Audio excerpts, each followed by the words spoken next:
Hello বাচ্চারা, আজকে আমি তোমাদের শোনাবো রাফিক আর তার আব্বুর একটি সুন্দর গল্প।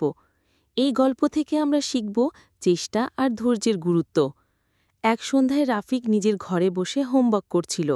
বারবার লিখছে, আবার কেটে দিচ্ছে, আর বিরক্ত হয়ে দীর্ঘশ্বাস ফেলছে। পাশের ঘরে বই পড়ছিলেন তার বাবা। ছেলের অস্থিরতা শুনে তিনি ধীরে ধীরে ঘরে ঢুকলেন। কি হলো রাফিক, এত অস্থির হচ্ছ কেন? বাবা জিজ্ঞেস করলেন কোমল স্বরে। এই অঙ্কটা কিছুতেই হচ্ছে না আব্বু, যতবার চেষ্টা করি ভুল হয়ে যায়। মনে হয় আমি বোধহয় বুদ্ধিমান নই। বাবা পাশে বসে কাঁধে হাত রাখলেন। তারপর টেবিলের উপর রাখা পুরনো চেরাগটার দিকে আঙুল দেখিয়ে বললেন, ওই চেরাগটা দেখছ? হ্যাঁ, দেখছি। যখন আমরা চেরাগে আগুন দিই তখন কি একদম শুরুতেই খুব উজ্জ্বল আলো বের হয়?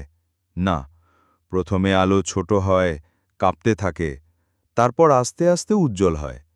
যদি আমরা ভেবে বসি শুরুতে আলো কম, তাই আর জ্বালাই না, তাহলে কখনো আলো পাব না।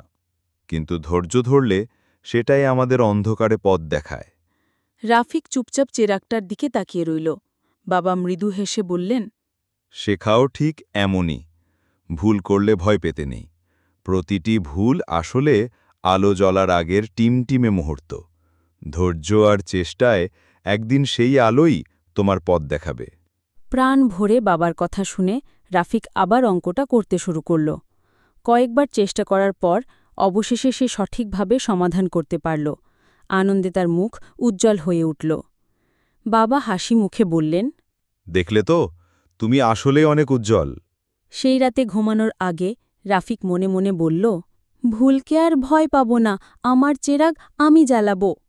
তাহলে বাচ্চারা, মনে রেখো, ভুল করলে ভয় পাবে না, বারবার চেষ্টা করলে একদিন তোমার ভেতরের আলো জ্বলে উঠবেই। আবার দেখা হবে নতুন গল্পে। আল্লাহ হাফেজ।